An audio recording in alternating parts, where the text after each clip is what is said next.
आज हमारे साथ हिमांशु गंगवार जी मौजूद हैं जो कि फर्रुखाबाद के रहने वाले हैं। इनसे हम लोग कुछ बात करते हैं कि आखिर हिमांशु भाई राजनीति में क्यों आए और अभी तक इन्होंने समाज के लिए क्या किया। हिमांशु जी, हमारे चैनल पर आपका स्वागत है। बहुत बहुत धन्यवाद भैया। हिमांशु जी, ये कौन सा गांव है? ये ग्राम पंचायत मंजना गांव है। अच्छा, किस तरीके से जो है समाज की सेवा की आपने और आगे क्या विचार हैं, किस तरीके से राजनीति में आना चाहते हो? आगे का विचार यही है कि जो आने वाले ग्राम प्रधानी के चुनाव जी जिसमें हम जनता के लिए हमेशा लगे ही रहते हैं, अपने ग्राम वासियों के लिए कोई काम हुआ है। जी जैसे कि हमारे यहाँ सबसे बड़ी एक समस्या थी, एक ये हमारे गांव में मेला वाली गली है जी जो कि उसमें कई वर्षों से मतलब पानी भरा रहता, मतलब निकलना बहुत मुश्किल हो गया था उसमें से। फिर हम मंडी जो समिति के अधिकारी लोग हैं उनसे मिले, उनसे मिले, हमने लखनऊ भी शिकायत डाली और यहाँ पे अपने फर्रुखाबाद में, तो उन्होंने हमारे काम उसको सुनी बात को, उन्होंने काम भी करवाया। आज वो सड़क बहुत बढ़िया तरीके से बन गई है। आपने सबसे पहले मुद्दा जो उठाया था वो सड़क का उठाया जी। तो जिस तरीके से आपने जो है मुद्दा उठाया, उसके बाद अधिकारियों से मिले या फिर अधिकारियों से नेताओं से मिले, जो भी रहा हो, कितने दिनों के बाद वो सड़क बन गई थी? करीब 2-3 महीने का समय लगा था, उसके बाद उस पर काम चालू हो गया था। और मेरे पास कानपुर से यही साहब की कॉल आई थी कि आपका काम लगने वाला है, वहाँ पे पैमाइश हो चुकी है, तभी हमें लगा कि अब काम होगा। चलो, वो तो जो है सरकार की तरफ से रोड बन गई। आपने अपने निजी धन से क्या क्या समाज की सेवा की है? निजी धन से मैंने हमारे गांव में आज तक कभी भी कोई लाइट नहीं लगी थी। अब ऐसी कोई गली नहीं है जिसमें लाइट नहीं है, मैंने अपने निजी पैसों से लगवाई हो। लाइटें वगैरह लगवाई? जी। कितनी लाइटें लगवाई? लगभग करीब 108 लाइटें लगवाई हमने अपने गांव में। जो कि कभी लाइटें नहीं लगी? जी। गांव में अंधेरा रहता था। जी। लाइट लगने के बाद जो है वहां पर रोशनी वगैरह खूब हो गई होगी। अब हर गली में दिवाली जैसी लगती है गांव में। तो मतलब प्रधानी का चुनाव लड़ना चाहते हो, इसकी वजह से ये काम कर रहे हो या फिर जो है ऐसा लगता है कि हम समाज की सेवा हमेशा ही लगी रहेगी, चुनाव एक अलग चीज है। चुनाव अलग है जी। तो प्रधानी का चुनाव लड़ोगे आप? जी बिल्कुल। अकेले मन बनाया या फिर लोगों से राय ली है?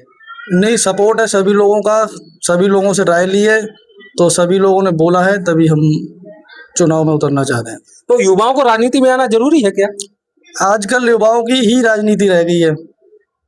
तो जो बुजुर्ग हैं, जिनकी उम्र ज्यादा हो चुकी है, उनको फिर कोई रास्ता है आपके पास? वो कहाँ जाएंगे फिर? वो अपना मतलब जो राय है वो अपनी दे सकते हैं हम लोगों को। मान लो हम लोग अभी नए हैं उस हिसाब से, और भाग दौड़ के लिए युवा ही ठीक है बस, जहाँ तक है। अच्छा, इसी ग्राम पंचायत से चुनाव लड़ना चाहते हो? जी, ग्राम पंचायत मंजना से ही। अच्छा, इसमें कौन कौन से गांव लगते हैं? इसमें एक उस्मानपुर है और एक भारत नगर है, हमारा गांव मंजना है। अच्छा, सबसे बड़ी इस समय क्या समस्या है आपकी ग्राम पंचायत में?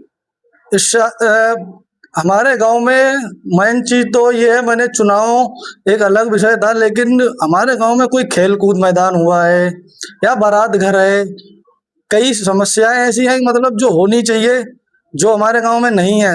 जबकि सबसे बड़ी ग्राम पंचायत मंजना ही है और सिटी जैसा माहौल है यहाँ का, फिर भी यहाँ कोई ना पार्क है और ना कोई यहाँ बारात घर है, और जो गरीब लोग हैं उनको कई समस्याओं को गुजरना पड़ता है। अगर आप प्रधान बनते हो भविष्य में, तो सबसे पहला काम कौन सा रहेगा? सबसे पहला काम हमारा बारात घर, दूसरे नंबर पे पार्क वगैरह कुछ, और बाद बाकी जो गरीबों की सहायता है वो मैं वैसे भी करता रहूंगा, और नेताओं द्वारा जो भी है कैसे भी करके मैं दिलाता रहूंगा उनको। तो समाज की सेवा करने के लिए राजनीति में आना जरूरी है क्या?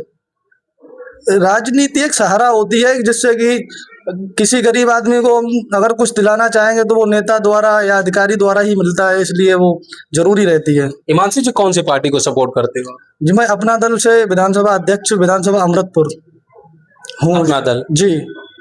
कब से जुड़े हुए हो? 2017 से। क्यों जुड़े, क्या देखा उस पार्टी में? वो पार्टी अपने शोषित और वंचितों की है, पिछड़ों की पार्टी है अपना दल, और हमारी राष्ट्रीय अध्यक्ष अनुप्रिया पटेल जी हमेशा गरीबों, पिछड़ों, दलितों की ही आवाज उठाती चली आई है शुरू से। और चाहे पार्टी के साथ रहते हुए भी, भाजपा के साथ रहते हुए भी, उन्होंने हमेशा जो मुद्दा उठाना हुआ, चाहे 69,000 भर्ती पे हुआ, चाहे कुछ भी हुआ, उन्होंने हमेशा दलितों का साथ दिया है। और कभी उन्हें यह नहीं लगा है कि भाजपा के साथ है तो मतलब हम उस विरोध में ना जाएं, उन्होंने किया हमेशा काम। दोस्तों, हमारे साथ हिमांशु गंगवार जी मौजूद थे और इनका कहना है कि हम चुनाव लड़ना चाहते हैं। अगर हम चुनाव जीतते हैं तो उसके बाद हमारे ग्राम पंचायत में जो भी छूटे हुए काम हैं वो हम पूरे काम करेंगे। आप लोग इनके विषय में क्या सोचते हो, क्या राय है, आप लोग कमेंट सेक्शन में जरूर बताना।